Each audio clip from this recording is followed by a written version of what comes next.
বান্দা যেটা করে 100টার ভিতরে 90 থেকে 95 99টাই অন্যায় এবং অপবাদ হয়, গুনাহের কারণ হয়। এটা বান্দা নিজেও কল্পনা করে না, চিন্তাও করে না। অনেক সময় আপনি যদি তাকে বলেন ভাই আপনি গীবত বলতেছেন, কয় মিয়া গীবত কি, গীবত বুঝেন কি? আপনি তারা ডাকেন, তার সামনে আমি বলতে পারবো। আরে ভাই, সাহাবা আজমাইন রাসূলের কাছে বলতেছেন হুজুর গীবত, এটা যদি তার ভিতরে থাকে বললে কি হবে? নবী বলেন না। কি মনে করছো তোমরা, গীবত কি খালি তার ভিতরে আছে, তুমি তার অগোচরে বলছো, তার ভিতরে দোষ থাকলেই এটা গীবত হবে না, এটা মনে করতেছো? যদি কোনো ব্যক্তির ভিতরে গীবত, তুমি যেটা বললা তার দোষ সম্পর্কে, ওইটা যদি তার ভিতরে থাকে, তার অগোচরে ওইটা নিয়ে কথাবার্তা বলার নামই হলো কি? গীবত। যদি ওইটা না থাকে তাহলে হলো অপবাদ। অপবাদের তো শাস্তি আছে ইসলামে। এজন্য আল্লাহ পাক রব্বুল আলামিন বলেন, ইয়া আইয়ুহাল্লাযীনা আমানু ইজতানিবু কাসীরাম মিনাজ-যন।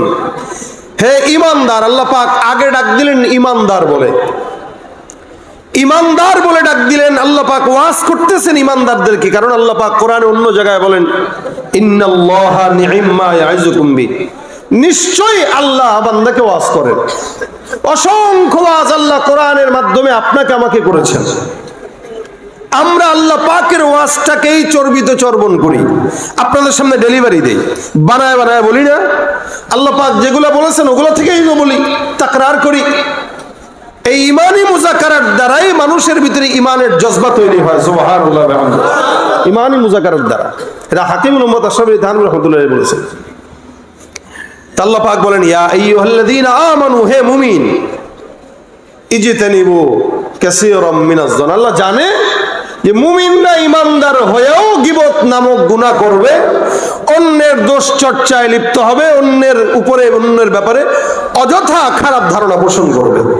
এজন্য আল্লাহ পাক মুমিনদেরকে সম্বোধন করে বলেন ইয়া আইয়ুহাল্লাযীনা আমানু ইজতানিবু কাসীরাম মিনাজ-যন।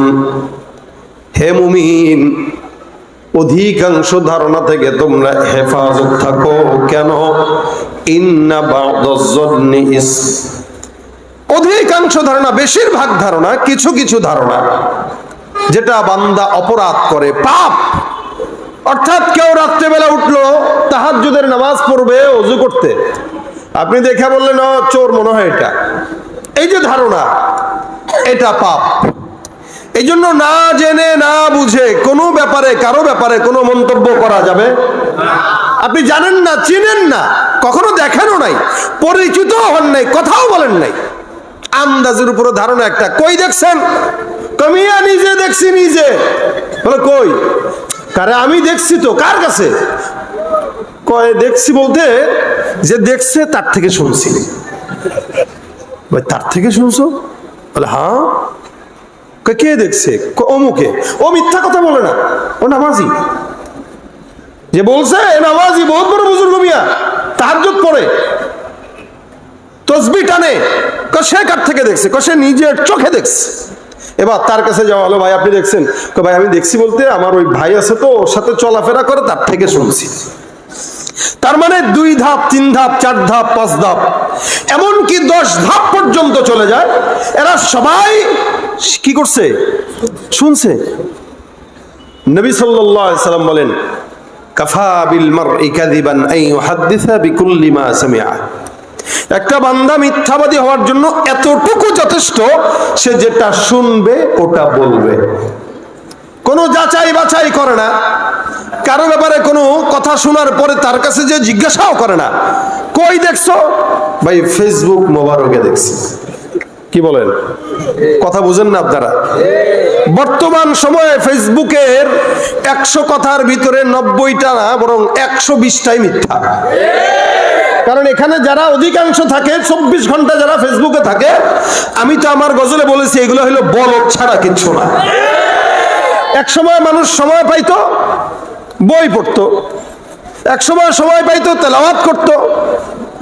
আমরা ছাত্র জামানায় যখন সময় পাইতাম, মাদ্রাসার যে পত্রিকাগুলো ছিল এগুলোতে লেখালেখি করতাম। পত্রিকায় লেখা কবিতা, ছড়া কিভাবে প্রচার হবে, রোজনামচা লিখতাম।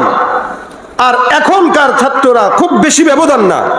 আমি যে আমার ছাত্র জামানার গল্প করতেছি, এটার সাথে আজকার ছাত্র জামানার ব্যবধান 100 বছর না, 50 বছর না, 20 বছর না, এক যুগ। এক যুগের ব্যবধানে সমাজ আসমান আর জমিন পার্থক্য হয়ে গেছে, এক যুগের ব্যবধানে। এখন ছাত্ররা অধিকাংশ জায়গায় টেবিলের ভিতরে সামনে কিতাব রেখে, ওস্তাদ একটা উঠে গেছে আরেকটা আসার মাঝখানে কে কি পোস্ট করলো ওইটার কমেন্টে রিপ্লাই দেওয়ার জন্য ঢুকে যায়। হ্যাঁ, এটাই হালত।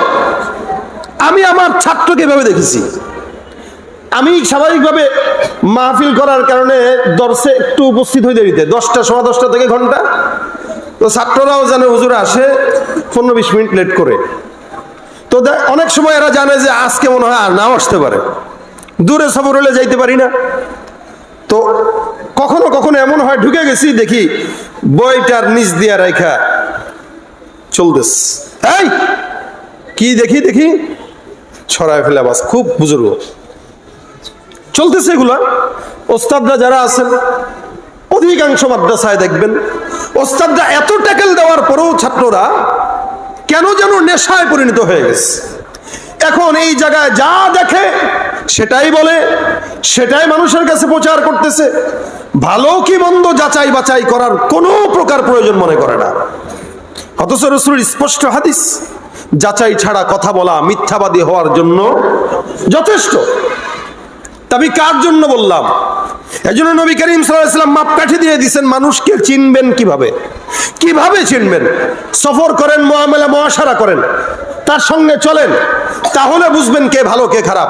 জানেনই না, দেখেনই নাই, কিচ্ছু না, আন্দাজে তার ব্যাপারে গীবত, শিকায়েত, পরনিন্দা, প্রতিহিংসা যা কিছু করবেন এগুলো শত্রুতা বশত, গুনাহ ছাড়া অন্য কোনো কিছু হতে পারে না। এজন্য আল্লাহ বলেছেন ইজতানিবু কাসীরাম মিনাজ জান। আবু বকর সিদ্দিক রাদিয়াল্লাহু তাআলা আনহু করতেন কি জানেন? মাঝে মাঝে জিহ্বাটা টান দিয়া ধরতেন, জিহ্বা টান দিয়ে পর্যন্ত বের করে একদিন এভাবে নিচ্ছেন, একবার এখানে নেন, একবার এখানে নেন, জোরে টান দিয়া। এক সাহাবী দূর থেকে এটা দেখছেন, দেখে বলতেছেন, আবু বকর সিদ্দিক কি ব্যাপার, আপনি আপনার জিহ্বাকে টান দিয়ে এদিকে সেদিকে নিতেছেন কেন? কি কারণে জিহ্বাকে কষ্ট দিচ্ছেন? আবু বকর সিদ্দিক রাদিয়াল্লাহু তাআলা বলতেছেন, কারণ আছে। আমি আমার জীবনে যত মানুষকে বিপদে পড়তে দেখেছি জিহ্বার খেয়ানতের কারণেই বিপদে পড়তে দেখেছি।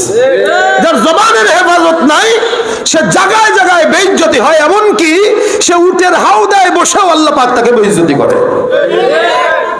এই কারণে আমি আমার জবানকে, জিহ্বাকে টান দিয়া শাসাইতেছি, খবরদার উল্টা পাল্টা জায়গায় কথা বলবি না।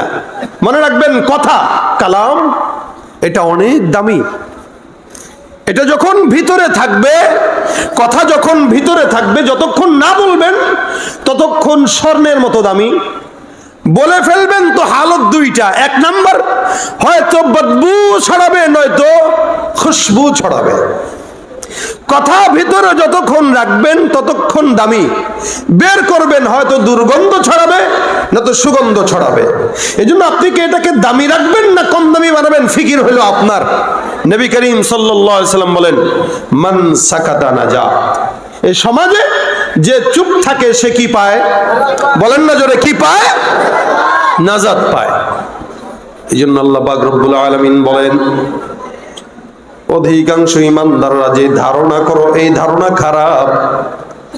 সব বান্দাদেরকে আল্লাহ পাক ডাক দেয়া বলেন, হে মুমিনের দল, ইজতানিবু কাসীরাম মিনাজ জন, ধারণা থেকে নিজেরা নিজেদেরকে বাঁচাও, তোমরাও বেঁচে থাকো, অন্যকেও বাঁচাও। ধারণা করবা না, কারণ বান্দা যতই ধারণা করে না কেন অধিকাংশ ধারণাই বান্দার জন্য অন্যায় হয়। আর এই ধারণার বশীভূত হয়ে বান্দা একজনের গীবত শিকায়াত করে।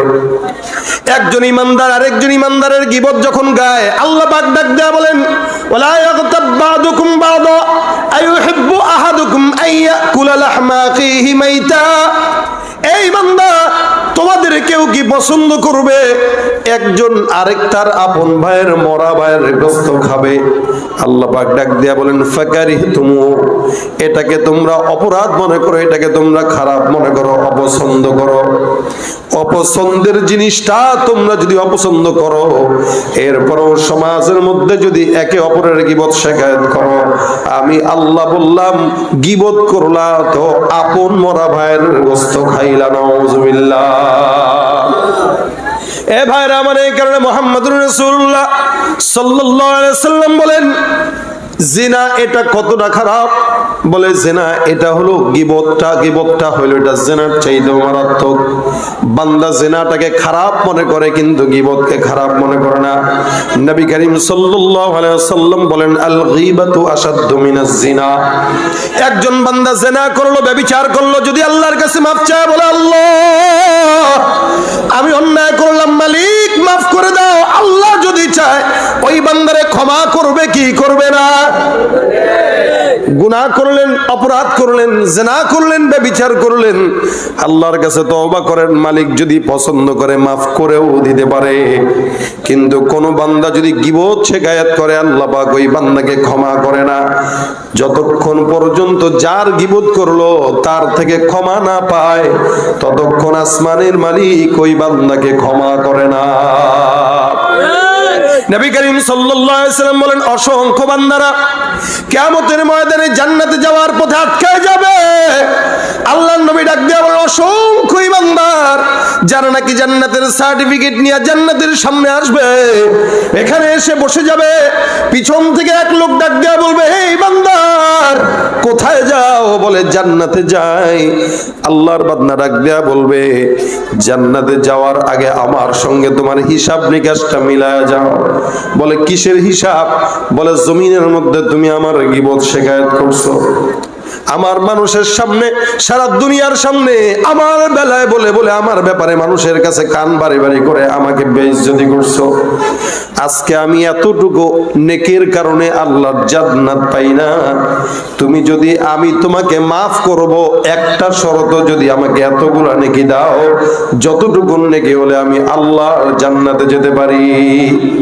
এই বান্দাটা ওই জান্নাতি, নিশ্চিত জান্নাতি বান্দার কাছে আল্লাহ পাক রব্বুল আলামিন একে পাঠায় দিয়া বলবেন তার কাছ থেকে যদি আমল নিতে পারো জান্নাতে ঢুকে যাও। এই বান্দাটা তার থেকে আমল নিয়া নিশ্চিত একজন জাহান্নামী বান্দা তার আমল নামাটাকে ভারী করে আল্লাহর জান্নাতে যাবে, আর নিশ্চিত জান্নাতি বান্দা তার আমল নামাটা খালি করে সোজা সোজি জাহান্নামে ঢুকে যাবে। এই জন্য অনেক বুজুর্গরা বলেন গীবত যদি করা লাগে নিজের আপন মায়ের গীবত করো, বাবার গীবত করো। কেন? বলে তুমি বলিয়ারপুর থেকে একজন চট্টগ্রামে থাকে, একজন কক্সবাজারে থাকে, আরেকজন দিনাজপুরে থাকে, এখানে বসে বসে আরেকজনের গীবত শিকায়াত করলা। এ মুসলমান, এই গীবত করার দ্বারা ফায়দা হইল কি? বলে তোমার আমলনামা সবগুলো তার কাছে চলে গেল, আর তার বদ আমলগুলো তোমার কাছে চলে আসলো।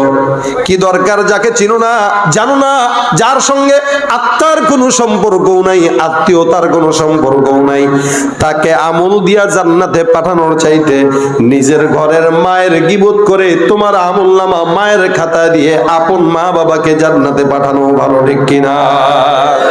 অর্থাৎ ঘরের নেকি ঘরে থাক, মা জান্নাতে যাক আপনার আমল দিয়া, বাবা জান্নাতে যাক আপনার আমল দিয়া। আপনি গীবত করেন তো মায়ের গীবত করেন, বাবার গীবত করেন, আপনার আমলনামা ওনাদের খাতায় চলে গেল, ওনারা জান্নাতি হয়ে গেল।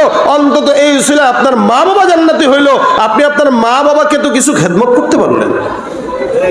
যদি বলেন হ্যাঁ তোমার মায়ের অবস্থা বলো, কমিয়া মায়ের কথা শুনতে চান, ঘরের কথা কি মানুষের কাছে বলা যায়? তা মায়ের কথা যদি বলা না যায়, বাবার কথা যদি বলা না যায়, একজন মুমিন ভাইয়ের কথা কিভাবে বলা যায়? যেখানে নবী করিম বলেছেন আল মুসলিমু আখুল মুসলিম, প্রত্যেকটা মুসলমান কি বলেন না কি? শুধু তাই নয়, আল্লাহ নবী কথাও বলেছেন মান সালিমাল মুসলিমুনা মিন লিসানিহি ওয়া ইয়াদিহি, আল মুসলিমু ওই ব্যক্তিটাই মুসলিম যেই ব্যক্তির হাত আর জবান থেকে অন্য কোন মুসলমান নিরাপদ থাকে। আল্লাহর নবী আরেক হাদিসে বলেন আল মুমিনু মিরআতুল মুমিন, একটা মুমিন আর একটা মুমিনের আয়না স্বরূপ। আয়না যেরকম আপনার আমার দাগগুলোকে ঢেকে দেয়, ঠিক তেমনি ভাবে মুমিন যদি কোনো মুমিনের দোষ দেখে, আয়নার মতো একজন মুমিন আরেকজন মুমিনের দোষ গোপন লাগবে। এটাই আমার নবীর আদেশ, ঠিক কিনা? এ ভাইরা আমার, আজকে সমাজের ভিতরে মুমিনরা একজন আরেকজনের দোষ পাইলে আজান দিয়া প্রকাশ করে। আল্লাহ পাক ডাক দিয়া বলেন, ইন্নামাল মুমিনুনা ইখওয়াতুন ফাআসলিহু বাইনা আখাইকুম ওয়াত্তাকু